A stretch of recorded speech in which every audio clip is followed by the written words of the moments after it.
Greetings and happy November.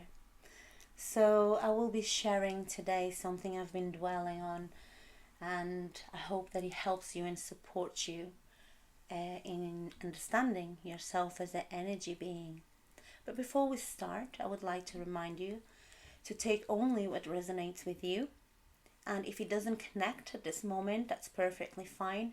If it's meant for you, it will resonate when the time is right, and there are many other messages and paths out there available to guide you. Remember that these words are intentionally encoded to awaken deeper layers of understanding within you. Whether through reading or listening to it, we step into an energetic exchange. And so the words become bridges. The gaps between my words become bridges and connect us into a flow of intention and awareness. And by taking in these words, we are already intertwining our energies. And so we start to co-create in drawing on each other's vibrations to inspire, to manifest, and align with what we seek to bring forth. So remember to feel the resonance, knowing that every thought, every whisper of connection enriches our shared intention, giving birth to a new reality as we each play our part. And so this month I would like to speak to you about what the past few weeks energies have really taught me. And it's a very profound lesson, in that it's not in the intensity of energy that defines life, but unique patterns and frequencies in which it resonates. And I'm going to repeat that again. It's not the intensity of energy that defines life, but the unique patterns and frequencies in which it resonates. And so I feel that it's very important that we have an understanding from within the layer that is between energy and matter. And we have to understand it as a part of a continuum with patterns that direct energy into specific forms, which then have an influence on our spiritual and our physical perceived realities.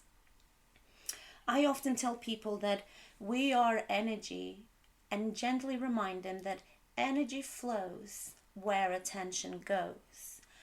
So to imply that our consciousness and focus have a tangible effect on the energy within and also around us, and this then shapes both our inner experience and the reality we create.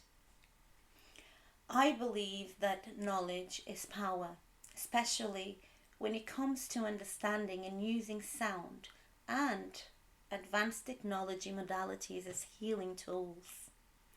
My intention here is to convey the multi-layered dimensions of working with sound healing and advanced technologies such as creation, earthly, clearing, physical and emotional healing energies, as it is this understanding that fuels my dedication to the work that I do. And so, I don't think you would resonate with the magical and sacred power of sound if you didn't really feel deep in your core that sound is God's creative source. That creation manifested from a divine vibration or sound, such as we can read in the Vedic texts, where the universe emerges from Om. A sound symbolizes the vibration of all existence. Or in Genesis, where God speaks the world into being. God speaks the world into being. And that creation at its core is a process of organizing energy into matter, revealing that is the pattern, not merely the intensity of energy, that gives form and structure to everything that we see. And so for those exploring the profound healing power of sound, I encourage you to truly deepen your understanding. When we say sound is the medicine of the future, this isn't just an abstract concept. For sound to facilitate genuine healing, it's essential that both the giver and the receiver of sound understand the layered and intentional process that sound unfolds and then impact our entire being on a physical, on an emotional, and on an energetic level. Sound healing isn't only about the auditory experience. It is about using vibrational frequencies to align and balance subtle energies, which then promote a return to wholeness. And so today we have sound healers that work across a spectrum of energetic fields where the authenticity of intention becomes a foundation for effective healing. When a practitioner is aware of the power and responsibility in using sound for transformation, they can hold space for natural healing to take place. And this awareness reaches beyond technique into an understanding of resonance, of harmonics, and how sound vibrations impact not only the physical tissues, but also our emotional and spiritual states. It's about holding sound and not merely creating it, and providing a safe environment and supportive environment that will allow healing to happen organically. As more people come forward offering sound-based practices, it's vital to understand that this work can have profound impacts. Sound in the right hands creates balance, but misused or misdirected, it can disturb the subtle energy field. When I perform ceremonies, especially for individuals that are transitioning at the end of life, my focus is on working across dimensions, respecting the layers of energy and time. This experience has taught me that we are much more than our physical form. We are energy, vibrating in fields that interact with one another. The process of healing with sound is one of aligning with these fields and allowing natural transformation, and I believe that is a very, very sacred experience. And so this understanding requires a commitment to learning. And we have, like the ancient traditions and modern studies alike, they show that sound's effects on the body and mind are real and they are transformative. And so with that knowledge comes the responsibility to apply sound consciously and with respect for its power. In this way, we honor sound as a tool of harmony, a tool of healing and deep connection, remembering that as powerful as it is in skilled hands, sound can just as easily disrupt when yielded without care. So for those working in the field of sound, we have that understanding that even if it's just like a basic understanding that we are aware that frequencies influence mental status and even incite stress or discomfort in a controlled manner, which can be used to create chaos, stress, and discomfort for disruption. And there's a few examples of this. I don't know, have you ever heard of the ghost frequency? The infrasound is a 17 hertz, it's like a low frequency infrasound that induces anxiety, making a person feel unease and even experience mild hallucinations. And this was observed in a study from this person called Vic Tandis. She was a physicist. And Tandy's research showed that exposure to this frequency could influence fear and visual disturbances due to its resonance with the body and brain. Or also the mosquito tone, which is 17 to 18 hertz, where devices emitting this high frequency sound are used to deter young people from loitering, as younger ears are more sensitive to it, creating discomfort and irritation. And so this sound strategy is actually based on the natural decline in the hearing higher frequencies as people get old.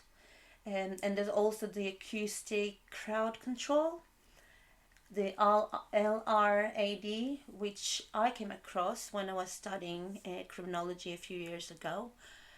The long range acoustic device uses high decibel sounds of 2000 to 4000 hertz to disorient and disperse crowds. Its ability to cause temporary hearing loss, intense discomfort, and even nausea is well documented, showing sound's effectiveness for non-lethal crowd control. Now, less of the bad and more on the good. It is fundamental to learn about wave-particle duality, where particles like photons exhibit both particle-like and wave-like properties, depending on the way that we observe them. In quantum physics, matter and energy are interchangeable, connected by waves of energy that permeate the fabric of reality. At the subatomic level, particles such as electrons and photons exist not only as solid points but also as waves, suggesting that the solid parts of reality are just concentrated points within a larger energetic field. In this way, each particle frequency, which is the rate at which it vibrates, contributes to a pattern forming the structures we perceive as matter. This patterning is crucial, as without the correct frequencies, matter would not retain its form. For instance, our bodies consist of atoms organized in precise arrangements, which create tissues and organs through harmonious energy patterns. When this resonance is disrupted, it can lead to physical or emotional dissonance. So some of us is familiar with the countless examples of energy creating forms, such as this show, you can check this on YouTube, thematics, where sound frequencies vibrating on a flat surface covered in sand or liquid. You can see the particles aligning into intricate geometric patterns. It's so beautiful to look at. These patterns change according to the frequency used, and serves to show us how different vibrational frequencies can create distinct forms. This indicates to me that are the patterns and not the intensity that which shapes material structure, as well as understood in sacred geometry and anthroposophy. And another great example is the fractal patterns that we see in nature. I am confident that a lot of us have seen this. They are complex patterns that repeat at various scales, appear in nature and also in the human body. The blood vessels, tree branches, and river systems all follow fractal geometry, where the same pattern replicates at both large and small scales. This reflects how certain energy patterns create stable structures across different environments, implying an inherent intelligence in the way energy is alchemized into material structures, and alchemize or transform into material structures.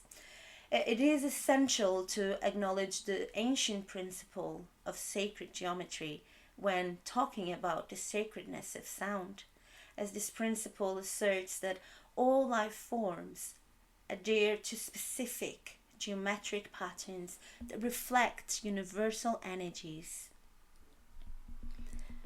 My journey into sound healing was initiated by an exploration of sacred geometry. I got this when I visited the Rosslyn Chapel in Scotland.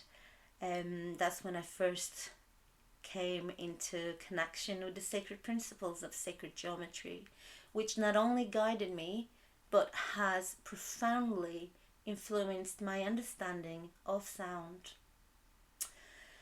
So that was a very, very empowering experience.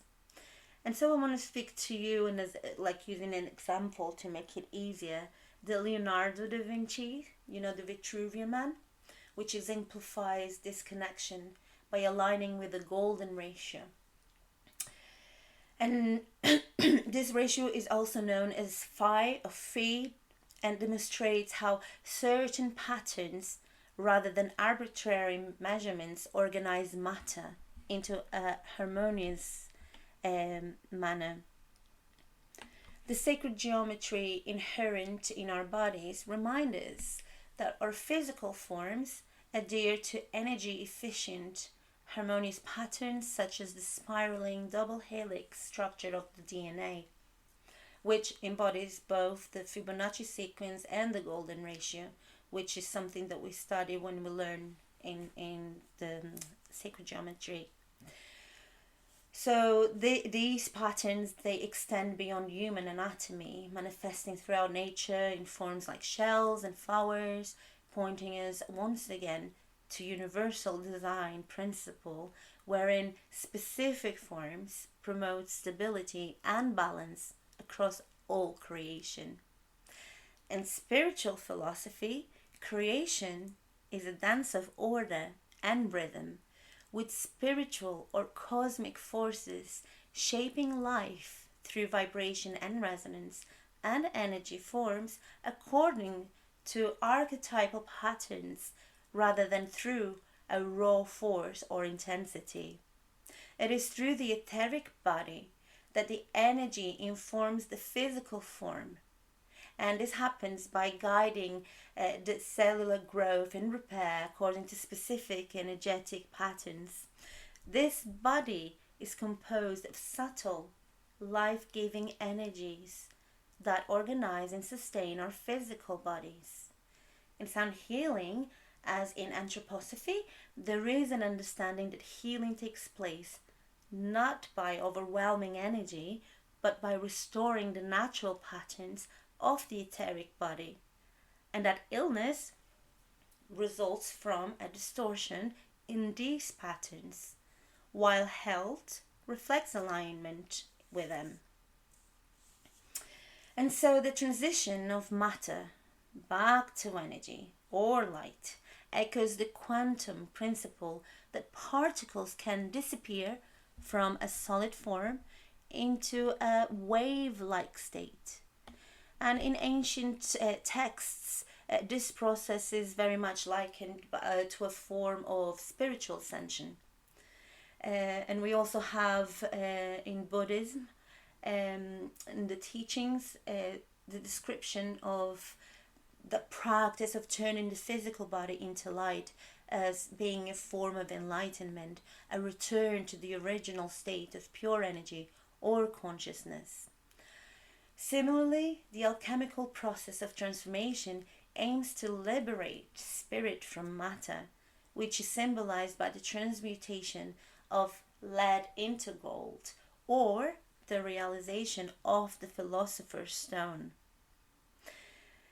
This transformation really indicates to those with eyes to see and ears to hear that all material forms, including the human body, ultimately revolve back into pure energy or consciousness, completing a cycle that spans from light to matter and then back to light, which is something that I profoundly connect with because of the ceremonies that I do at the end of someone's life. So this of spanning from light to matter and then back to light is basically the journey of our soul, I feel.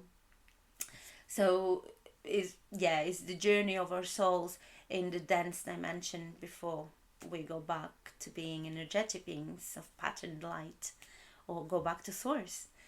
Our bodies and minds are organized through patterns of energy resonating with both quantum principles and ancient spiritual insights. These energetic patterns manifest not just our physical form, but our connection to the larger universe. Through alignment with the natural geometric and vibrational patterns that govern life, we may not only understand ourselves better, but also foster well-being, awareness, and a deeper connection to all life forms. This perspective is actually rooted in both science and spirituality, redefining what it means to be human, not as isolated entities of mass and matter, but as intricate, interconnected fields of patterned energy.